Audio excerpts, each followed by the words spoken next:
तो बच्चों आज हम पढ़ेंगे इन्वर्स ट्रिग्नोमेट्रिक रेशियो।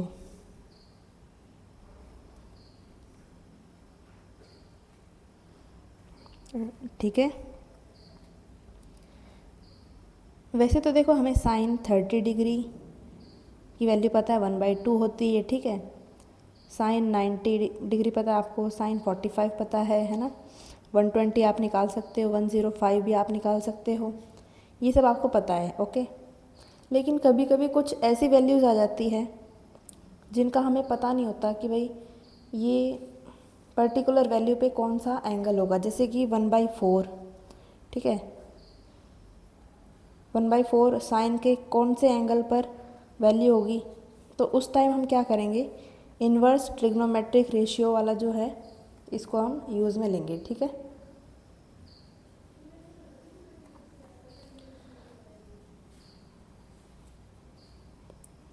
जैसे sine theta is equal to x है, तो थीटा इज इक्वल टू क्या आ जाएगा, साइन इस साइड जाकर इन्वर्स में हो जाएगा, साइन इन्वर्स एक्स। ठीक है, अगला है जैसे cos theta is equal to y, तो थीटा क्या होगा इधर, cos inverse y. Cos inverse पता है ना मैं कैसे लिख रही हूँ, जैसे cos theta is equal to y है, तो theta is equal to y upon cos ऐसे होगा। तो ये कॉस अगर ऊपर जाएगा तो इसमें -1 की पावर लग जाएगी, that is theta is equal to cos -1 इसकी पावर है और ये वाई। ठीक है, इसी को हम इन्वर्स भी बोलते हैं। तो वैसे ही tan थीटा होगा, tan theta is equal to z है जैसे, तो थीटा क्या होगा इसमें, tan इन्वर्स जेड। ठीक है, तो ये अब कब यूज़ करते हैं हम इसको, used when exact value is not known. जब एग्जैक्ट वैल्यू हमें ना पता हो तब हम इन्वर्स वाले ये ट्रिग्नोमेट्रिक रेशियोज़ का यूज़ करते हैं। ठीक है, एग्जाम्पल लेना है तो आप लिख सकते हैं यहाँ पर, जैसे एग्जाम्पल में sine theta is equal to 1/4, तो हमें अब पता नहीं है ना अब कि थीटा क्या रखें कि साइन थीटा की वैल्यू 1/4 आ जाए, तो इसीलिए हम यहाँ पर कर देंगे साइन इन्वर्स 1/4।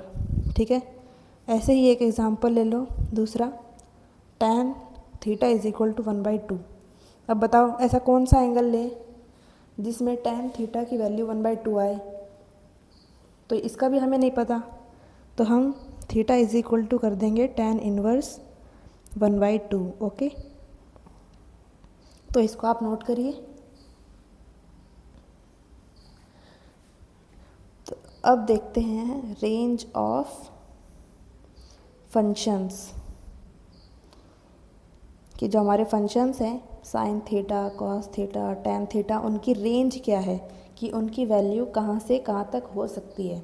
ठीक है, तो साइन थीटा की वैल्यू -1 से लेकर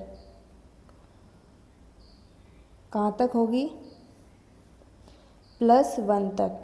ठीक है, +1 से ज़्यादा नहीं हो सकती है साइन थीटा की वैल्यू। ठीक है, +2 नहीं हो सकती है। अगर यहाँ लिखा है ना sine theta is equal to 2, तो इसको आप कंसिडर नहीं करोगे। ठीक है, इसको आप गलत बोलोगे, क्योंकि साइन थीटा 1 से ज़्यादा हो ही नहीं सकता है। अगर -2 दे दे तो -1 से कम नहीं हो सकता, तो वो पता चल जाएगा कि हाँ भाई यहाँ पर जो हमारा सवाल है वो गलत हो रहा है, अगर साइन थीटा की वैल्यू +1 से ज़्यादा आ रही है या फिर -1 से कम आ रही है। ओके, वैसे ही है यहाँ पर कॉस थीटा, कॉस थीटा की जो वैल्यू है वो भी सेम है, -1 से लेकर +1 तक होती है। ठीक है, नेक्स्ट आता है टैन थीटा, इसकी वैल्यू होती है -∞ से लेकर +∞ तक। ठीक है, ये इनकी रेंज होती है।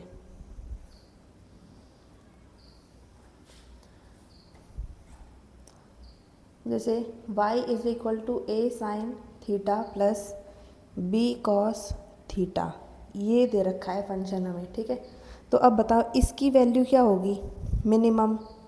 ये हमने पहले मिनिमम वैल्यू लिखी है ना, उसके बाद यहाँ पर मैक्सिमम लिखी है, तो इस वाले फंक्शन की मैक्सिमम वैल्यू और मिनिमम वैल्यू क्या होगी, तो इसकी होगी यहाँ पर माइनस ए स्क्वायर प्लस बी स्क्वायर और उसका पूरे का अंडर रूट, ये होगी इसकी मिनिमम वैल्यू, ठीक है।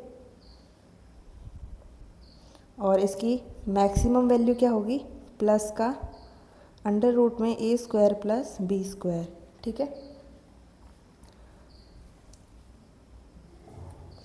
जैसे कुछ एग्जाम्पल ले लेते हैं।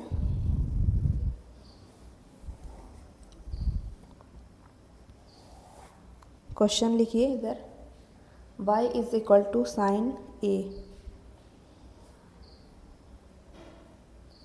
y is equal to k sine A, और जैसे y is equal to sine k into A. पहले इनको आप सॉल्व करो कि बताओ कि इसमें मिनिमम और मैक्सिमम वैल्यू क्या होगी, ठीक है। तो देखो यहाँ पर क्या दे रखा है, y is equal to sine A, यहाँ पर थीटा की जगह ए दे रखा है, तो सिंपल सी बात है ना, इसकी मैक्सिमम वैल्यू क्या होगी +1 और इसकी मिनिमम वैल्यू क्या होगी -1, ठीक है। अगला दे रखा है y is equal to k sine ए, तो इसकी जो मैक्सिमम वैल्यू है y मैक्स क्या होगा, अब देखो यहाँ पर मैक्सिमम वैल्यू क्या होगी, साइन ए की 1 होगी, तो 1 इंटू के क्या आएगा, के आएगा। और अगर मिनिमम वैल्यू देखी जाए तो साइन ए की मिनिमम वैल्यू क्या होती है -1, -1 इंटू के क्या होगा -k, ठीक है। ये इसकी मिनिमम और ये मैक्सिमम वैल्यू हो गई। नेक्स्ट आता है y is equal to sine k A. अब ये k ना इसके जैसा नहीं है, ये k आ गया है इस एंगल में, थीटा में आ गया है, ठीक है। और ये वाला जो k है ना ये बाहर था, ये एंगल में नहीं कंसिडर था, इसीलिए इसको हमने बाहर मल्टीप्लाई किया है, ठीक है, ऐसे मिनिमम और मैक्सिमम वैल्यू के साथ। लेकिन यहाँ पर क्या है, ये पूरा थीटा में कंसिडर होगा, तो y की मिनिमम वैल्यू क्या होगी, साइन थीटा की मिनिमम वैल्यू क्या होती है -1 होती है, तो इसकी मिनिमम वैल्यू -1 और मैक्सिमम वैल्यू क्या होगी +1, ओके। अगला क्वेश्चन है आपके पास, y is equal to k tan theta,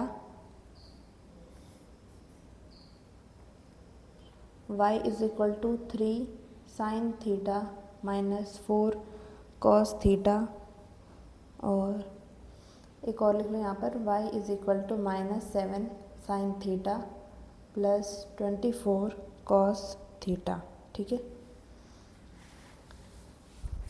और इसके बाद एक क्वेश्चन है, इसको इम्पॉर्टेंट मार्क कर लो आप, ठीक है। क्वेश्चन ये है कि sine theta 3 sine theta +4 cos theta is equal to a sine theta plus alpha. तो इसमें आपको फाइंड करना है, find value of a and alpha, a और अल्फ़ा इसमें आपको फाइंड करना है, ठीक है। तो आप पहले इसको खुद से सॉल्व करो, ठीक है, उसके बाद आपको आंसर्स अपने चेक करने हैं। तो देखो यहाँ पर क्या दे रखा है, y is equal to k tan theta, यानी कि tan थीटा की मैक्सिमम वैल्यू क्या होगी +∞ और मिनिमम वैल्यू -∞। तो अगर हम +∞ को मल्टीप्लाई करेंगे k के साथ तो +∞ ही आएगा ना, तो y मैक्सिमम क्या आ जाएगा, प्लस का इनफाइनाइट और y मिनिमम। अब देखो -∞ को अगर हम k के साथ मल्टीप्लाई करेंगे तो -∞ ही आएगा, ठीक है। अगला आता है y is equal to 3 sine theta -4 cos theta. तो यहाँ पर a है +3 और जो b है वो क्या दे रखा है -4, ठीक है। मैं एक बार ब्लू पेन देखती हूँ, ब्लू पेन होगा तो ब्लू पेन से सॉल्व करेंगे, ठीक है। तो देखिए a की वैल्यू हमें दे रखी है इधर और b की वैल्यू दे रखी है, ठीक है। तो हम y मिनिमम कैसे निकालेंगे, -a² + b² पूरे का अंडर रूट, है ना। तो तो माइनस लगाए इधर पहले, ए क्या है +3 है, 3 का स्क्वायर कर देंगे, बी का स्क्वायर कर देंगे और इसकी वैल्यू क्या आएगी इधर, माइनस बाहर है ये, 9 + 16 दैट इज़ माइनस का √25, तो ये -5 आ जाएगा। ठीक है, ये मिनिमम वैल्यू हो गई और मैक्सिमम वैल्यू सेम होगी, बस यहाँ पर प्लस आ जाएगा तो इधर +5 आ जाएगी मैक्सिमम वैल्यू। ठीक है, अगला है y = -7 sin θ + 24 cos θ। सेम वैसे ही करना है। a क्या है इधर -7 है, b है +24। ठीक है, तो y मिनिमम = होगा माइनस पहले बाहर, देन -7 का स्क्वायर +24 का स्क्वायर। ओके, तो -49 प्लस में 576 होता है ये, और ये आ जाएगी 625 दैट इज़ -25। ठीक है, और मैक्सिमम वैल्यू के लिए इधर सिर्फ प्लस आ जाता है, सो +25 मैक्सिमम वैल्यू होगी। ठीक है, ये तो हो गए हैं ये सभी। अब देखो ये जो इम्पोर्टेंट सवाल जो बता रखा है ना, इसको आप एक बार खुद से ट्राई करना। ठीक है, एटलीस्ट थोड़ा सा भी अगर आपको आ रहा है ना तो अच्छी बात है। ठीक है, अब देखो इसको सॉल्व करते हैं। ठीक है, तो क्वेश्चन दे रखा है हमें 3 sin θ प्लस में 4 cos θ = a sin θ plus alpha, यानी कि साइन a प्लस बी का फार्मूला दे रखा है ना हमें यहाँ पर, साइन a प्लस बी का फार्मूला। और साइन a प्लस बी क्या होता है, sine a cos b plus में कॉस a साइन b, ये फार्मूला होता है ना। तो इसी को यहाँ पर अप्लाई कर देंगे हम। तो a बाहर है, then sine theta cos alpha plus में कॉस थीटा साइन अल्फ़ा। ठीक है, इसको आगे सिंप्लीफाई कर लेंगे। 3 sin θ प्लस में 4 cos θ = a sin θ cos θ plus, अब ये इसके साथ भी मल्टीप्लाई होगा, a cos θ sin अल्फ़ा। ठीक है, देन अब देखो यहाँ पर 3 sin θ है, ओके, यहाँ पर है 4 cos θ, यहाँ पर sin θ इधर है और cos θ इधर है, तो हम इनको अरेंज कर लेंगे। ठीक है, अरेंज इन द सेंस इनको हम अब कंपेयर करेंगे। ठीक है, 3 sin θ, यहाँ पर sin θ है, इधर भी sin θ है, ये तो कॉमन हो गया। बाकी क्या है, इधर 3 है और इधर क्या बाकी रह गया, a cos अल्फ़ा है ना। सो 3 sin θ = अब देखो मैं सही से बताती हूँ। ठीक है, कंपेयर कैसे करना है हमें, इधर है साइन थीटा, इधर भी साइन थीटा है। ठीक है, ये तो सेम है। बाकी का क्या है, इधर 3 है और इधर क्या है, a cos अल्फ़ा, तो ये 3 के बराबर है। ठीक है, ये तो एक इक्वेशन आ गई। दूसरी हम देखेंगे, इधर देखो cos थीटा है, इधर भी cos थीटा है। ठीक है, cos थीटा कॉमन है। बाकी क्या है, इधर 4 किसके बराबर है, a साइन अल्फ़ा के। ठीक है, ये दूसरी इक्वेशन आ गई आपके पास। अब आप इसको सॉल्व कर लो। सॉल्व कैसे करेंगे, हम इसको इक्वेशन 1 एंड इक्वेशन 2 को पहले स्क्वायर करेंगे, उसके बाद इसको क्या करेंगे, ऐड कर देंगे। ठीक है, तो आइए करते हैं इसको। a² cos² अल्फ़ा प्लस में a² sin² अल्फ़ा = 3 का स्क्वायर प्लस में 4 का स्क्वायर। ठीक है, अब देखो यहाँ से हम a² कॉमन ले लेंगे, cos² alpha plus sin² alpha = 3² plus 4²। अब ये क्या है, ये 1 हो जाएगा, आपने पढ़ा था ना, sin² थीटा प्लस में cos² theta is equal to 1 होता है। तो ये 1 हो गया। तो 1 को अगर हम ए स्क्वायर से मल्टीप्लाई करेंगे तो क्या आएगा, ए स्क्वायर ही आएगा। A square is equal to 3 square plus में 4 स्क्वायर, यानी 9 प्लस 16, और ये अंडर रूट इधर चला जाएगा। सो ए की वैल्यू क्या आ गई है, +5। ठीक है, ए की वैल्यू आ गई ये। और हमें अब अल्फ़ा और निकालना है, एंगल।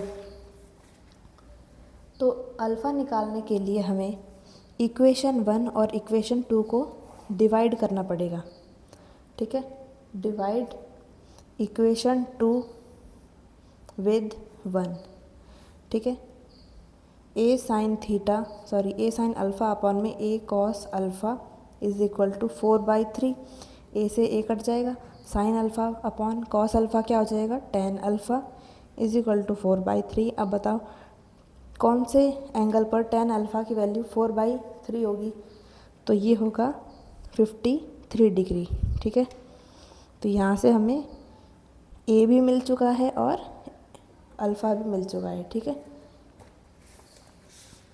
अब देखो इतनी हमने मेहनत करी है इस इम्पॉर्टेंट क्वेश्चन को सॉल्व करने में। इसकी एक छोटी सी ट्रिक है। ठीक है, सेकंड मेथड है इसका, उसको भी एक बार देख लेते हैं। तो सेकंड मेथड यही है कि ए की वैल्यू निकालने के लिए हम लगाएंगे ए स्क्वायर प्लस बी स्क्वायर और उसका अंडर रूट, ये फार्मूला। और जो अल्फ़ा था उसके लिए हम क्या करेंगे, tan alpha is equal to B upon A. ठीक है, इसको छोटा सा ऐसे नोट में लिख लेना। ठीक है, अब देखिए इसके साथ साथ एक एग्जांपल और लेते हैं। क्वेश्चन आपके पास 7 साइन थीटा प्लस में 24 cos theta is equal to A sine theta plus alpha. अब देखो आप ये वाला मेथड यूज़ करोगे या फिर वो पहले वाला इतना लंबा मेथड। इतना टाइम तो आपके पास नहीं होगा ना एग्ज़ाम में, थोड़ा ही टाइम होता है, लिमिटेड टाइम होता है। तो उसके लिए आप छोटी छोटी ऐसी जो ट्रिक है जो मैं बीच बीच में बताते रहूँगी, इन्हीं को अप्लाई करना है। ठीक है, तो ए हम कैसे निकालेंगे, यहाँ पर ए की वैल्यू है 7 और बी की वैल्यू क्या है 24। तो 7 का स्क्वायर करेंगे प्लस 24 का स्क्वायर। ठीक है, ये क्या आ जाएगा, 25 आ जाएगी ए की वैल्यू। और जो अल्फ़ा है वो हम कैसे निकालेंगे, tan alpha is equal to B upon A. B क्या है इधर 24 और ए क्या है 7, यानी कि alpha is equal to tan inverse 24/7।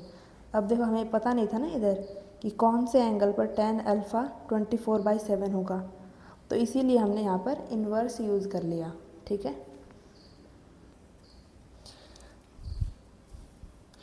तो अब अगला सवाल लिखते हैं। Find angle between minute hand and our end at 5 o'clock। जब 5 बज जाते हैं उस टाइम पर मिनट हैंड और आर हैंड के बीच में जो एंगल बनता है उसको फाइंड करना है। ठीक है, तो पहले हम अपनी घड़ी में 5 बजा देते हैं। ये 12, 1, 2, 3, 4, यहाँ पर ये 5। ठीक है, ये 5 बज गए हैं। अब हमें ये बताना है कि यहाँ पर कितना एंगल बनेगा। अब देखो ये क्या है, 90 है। ठीक है, 90 डिग्री। और ईच पार्ट, अब देखो यहाँ पर अगर हम 3 बज जाता तो 90 डिग्री आ जाता। और इसमें 1, 2, 3 पार्ट है ना 90 डिग्री में, ईच पार्ट 30 डिग्री का होता है। तो ये 30 डिग्री का हो गया, ये 30 डिग्री, ये 30 डिग्री, 90 हो गया। और ये 30 डिग्री और ये 30 डिग्री, और 90 में हम 60 ऐड कर देंगे तो क्या आ जाएगा, 90 में 60 ऐड करने से 150 आ जाएगा। ठीक है, यानी कि 30 का अगर हम 5 से गुणा कर देते हैं तो ये आ जाएगा आपके पास 150 डिग्री, ठीक है। मिनट हैंड और आवर हैंड इनके बीच में 150 डिग्री का एंगल बन रहा है, ओके। अगर इसको रेडियन में कन्वर्ट करना है तो कैसे करेंगे, पाई/180 से मल्टीप्लाई करके, ठीक है। अगला सवाल देख लेते हैं।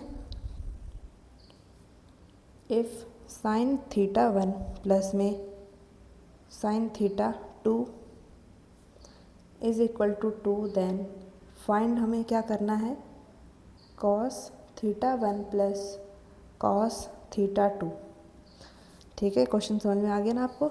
Sign theta 1 plus sign theta 2 अगर 2 है तो cos theta 1 plus cos theta 2 क्या होगा।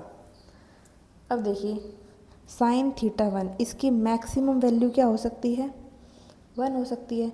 इसकी भी मैक्सिमम वैल्यू क्या हो सकती है, 1 हो सकती है। और एक किसके बराबर है, 2 के बराबर है, ठीक है। इट मीन्स मैक्सिमम कब होगा, जब थीटा 90 डिग्री हो। साइन 90 डिग्री ही क्या होता है, +1 होता है ना, यानी मैक्सिमम होता है। तो साइन थीटा 1 अगर 1 है, साइन थीटा 2 अगर 1 है, इट मीन्स एंगल क्या है, 90 डिग्री है। 90 डिग्री है यानी कि हमसे क्या पूछ रखा है, cos 90 plus cos 90 is equal to क्या होगा। तो cos 90 क्या होता है, 0, cos 90 क्या होता है, 0, और इनको हम ऐड करेंगे तो क्या आएगा, 0, ठीक है। ये छोटा सा सवाल था। तो आइए अगला सवाल देखते हैं।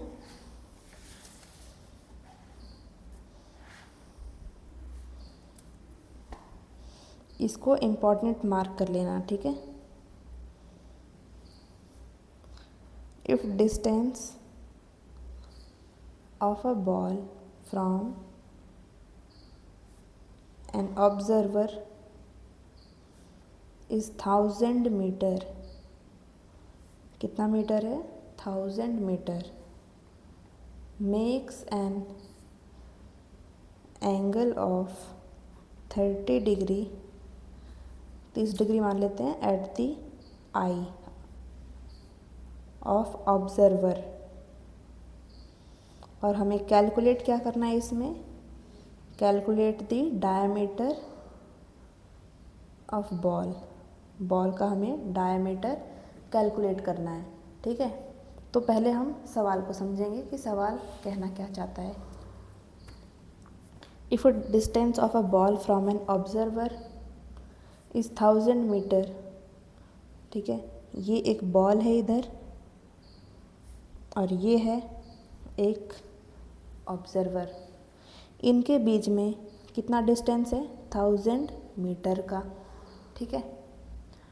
और ये एक एंगल बना रहा है, makes an angle of 30 degree at the eye of observer, यानी कि बॉल का जो ऊपर का हिस्सा है वो और बॉल के नीचे का हिस्सा वो आँखों पर, इस ऑब्जर्वर की आँख तो ऊपर होगी ना यहाँ पर, तो यहाँ पर एंगल बन रहा है कितने डिग्री का, 30 डिग्री का, ये एंगल छोटा सा, ठीक है।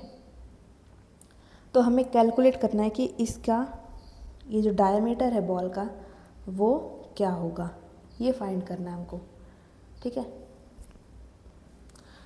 तो देखो यहाँ पर मैंने 30 डिग्री लिखा है ना, तो 30 डिग्री नहीं आएगा ये, क्योंकि 30 डिग्री तो काफ़ी बड़ा हो जाता है। तो ये है 30 मिनट, ठीक है। 30 मिनट का यहाँ पर एंगल बन रहा है, छोटा सा एंगल है, ओके, क्योंकि इतना बड़ा एंगल तो नहीं बनेगा ना इधर। तो सीधी सी बात है, आर्क अपॉन लेंथ क्या होता है, थीटा होता है, ये तो पता ही है आपको। और यहाँ पर आर्क क्या है, आर्क ही यहाँ पर डायमीटर है, तो हम सीधा सीधा यहाँ पर लिखेंगे डायमीटर, ठीक है। So arc that is diameter is equal to theta into length, length बोले तो 1000 और एंगल क्या है इधर 30 मिनट, ठीक है। सो 30 मिनट एंगल है और लेंथ क्या है इधर 1000, अब देखो मिनट को हमें कन्वर्ट करना है डिग्री में, और फिर डिग्री को किस में कन्वर्ट करेंगे हम, रेडियन में। तो इसे कैसे कन्वर्ट करेंगे, जैसे मैंने आपको बताया था फर्स्ट क्लास में 60 मिनट में, मतलब 1 डिग्री में 60 मिनट होती है, ठीक है। तो 30 मिनट में कितनी डिग्री होगी, यूनिटरी मेथड लगाएंगे, ठीक है। तो यहाँ होगा 1 डिग्री अपॉन में 60 इंटू 30, तो ये कट पिट के 1/2 डिग्री आ जाएगी, ठीक है। और ये डिग्री में है तो हमें इसे रेडियन में कन्वर्ट करना है। तो रेडियन में कन्वर्ट करने के लिए 1/2 को किससे मल्टीप्लाई करेंगे, π/180 से, दैट इज़ π/360 ये आ जाएगा, ठीक है। तो 30 डिग्री की जगह हम क्या लिखेंगे, π/360 इंटू 1000। अब इसको काटा पेटी कर लो और ये आ जाएगा 25 पाई अपॉन, ये जाएगा, ये 9 से जाएगा, ठीक है। 4 से कर रहा है ना हमें, 425 पे 100 आएगा इधर, और 4 9 जा 36 आ जाता है। तो 25 पाई अपॉन 9, ठीक है। ये आपका आंसर है, डायमीटर ये है, ठीक है। तो अब आपकी कंप्लीट हो चुकी है ट्रिग्नोमेट्री, ठीक है। अब हम स्टार्ट करेंगे क्या, कोऑर्डिनेट ज्योमेट्री।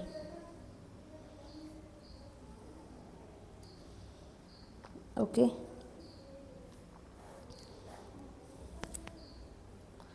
अब देखो हम किसी भी पार्टिकल की अगर पोजीशन फाइंड करें तो उसके लिए हमें क्या चाहिए, एक एक्स एक्सिस चाहिए, एक वाई एक्सिस चाहिए, ठीक है। जैसे ग्राफ में हम करते हैं ना कि भाई बताओ ये पर्टिकुलर पॉइंट कहाँ पर है, तो हम क्या बोलते हैं कि भाई एक्स एक्सिस से तो आपको जाना है 5 पे, और वाई एक्सिस पे आपको जाना है 2 पे।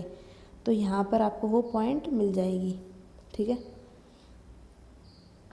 तो किसी पर्टिकुलर चीज़ को हम ऐसे लोकेट करते हैं, ठीक है, बाय ग्राफ।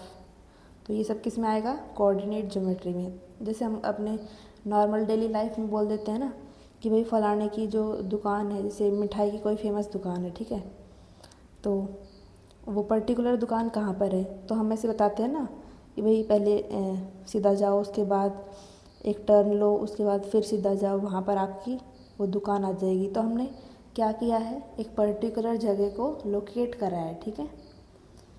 तो वैसे यहाँ पर हम पॉइंट्स को लोकेट करते हैं ग्राफ के अंदर।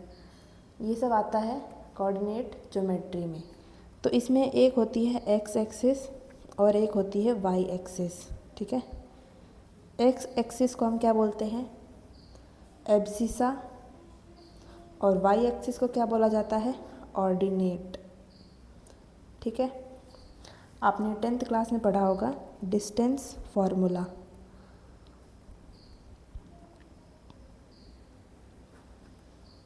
डिस्टेंस फार्मूला देखो ऐसे होता है ना, एक ग्राफ होता है पहले, उसके बाद एक पॉइंट यहाँ पर, एक पॉइंट यहाँ पर, ठीक है।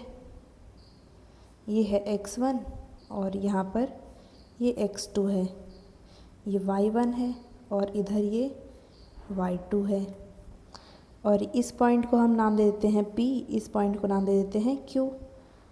तो इनके बीच का जो डिस्टेंस है उसको हम फाइंड कैसे करते हैं, कोऑर्डिनेट्स की वजह से, मतलब कोऑर्डिनेट की मदद से, ठीक है।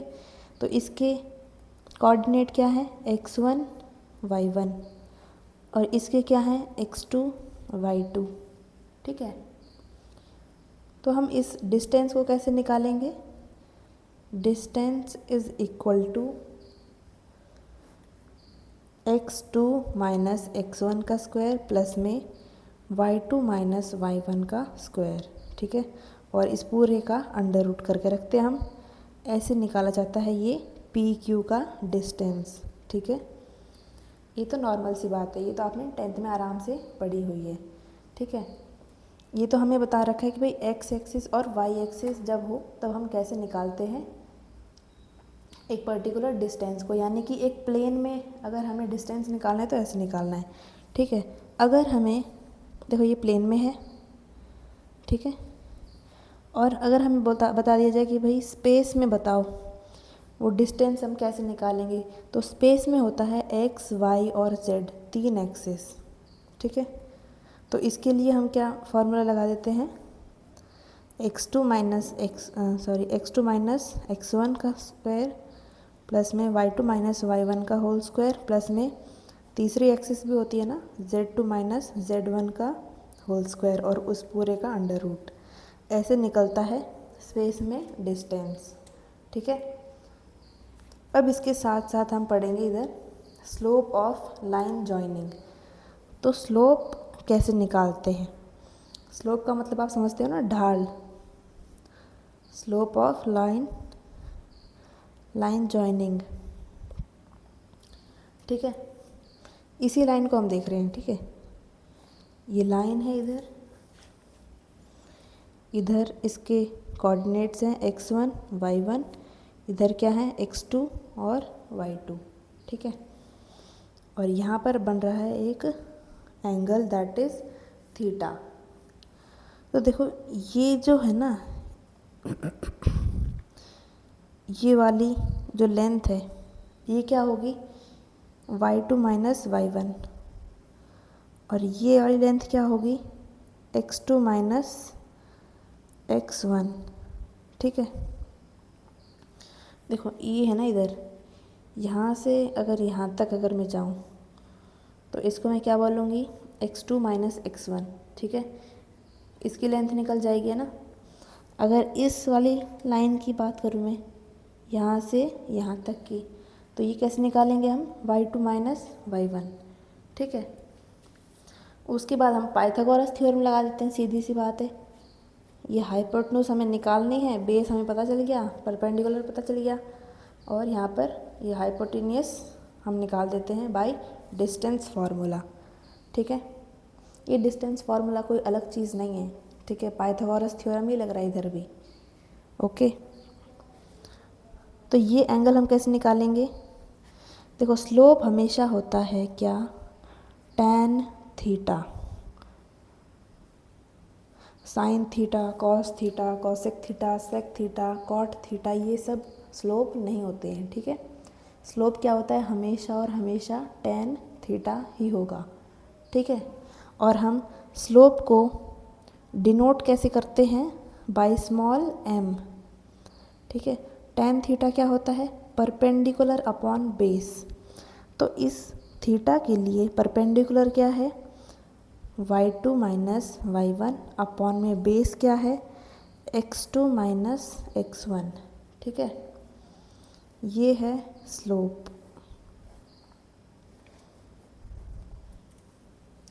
ओके। अगर आपको अभी समझ में नहीं आया तो कोई बात नहीं भाई, अब हम क्वेश्चन भी तो करेंगे ना, क्वेश्चन के साथ अच्छे से समझ में आता है कोई भी कॉन्सेप्ट हो चाहे, ठीक है। तो क्वेश्चन दे रखा है इधर, जैसे इफ ए और इसके कोऑर्डिनेट्स मान लो 2 और 3, और बी दे रखा है एक पॉइंट जिसके कोऑर्डिनेट्स हैं -1 और -3, ठीक है। तो इसमें हमको फाइंड क्या करना है, एक तो फाइंड करना है हमें इसमें डिस्टेंस, और दूसरा हमको फाइंड करना है इसमें स्लोप। तो डिस्टेंस के लिए हम डिस्टेंस फार्मूला लगाएंगे।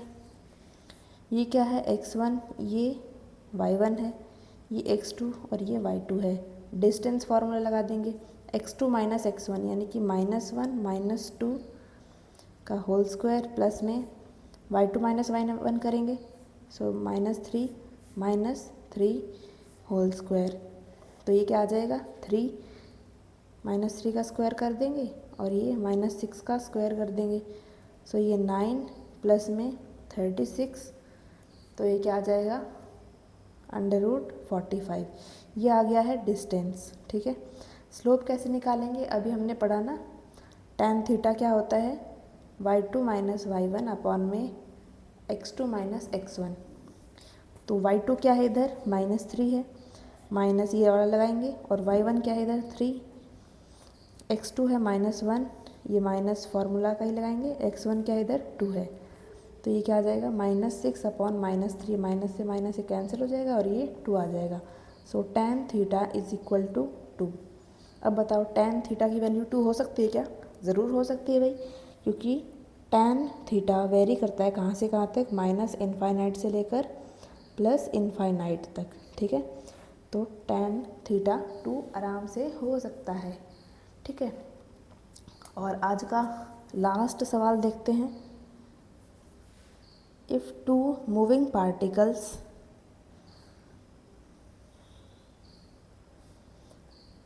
ए, इसके कोऑर्डिनेट्स हैं 2t और 3t², और बी दे रखा है हमको t और 4t, ठीक है। तो हमें इसमें फाइंड क्या करना है, find distance between them at t is equal to 1 second.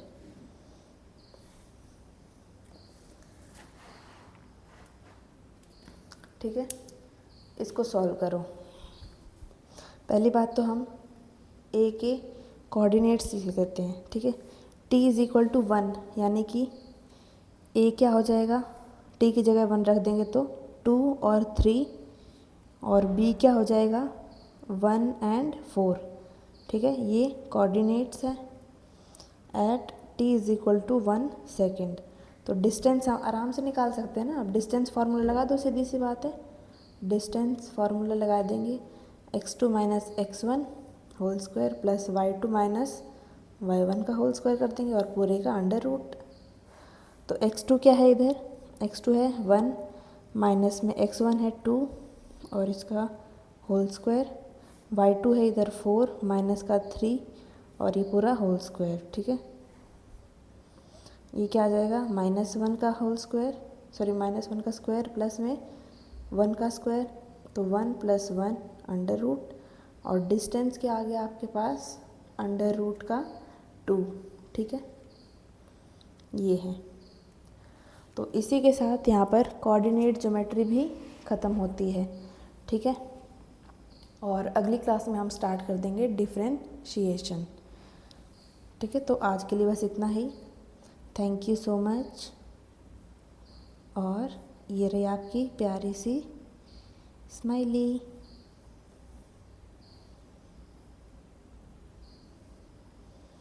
ठीक है, थैंक यू।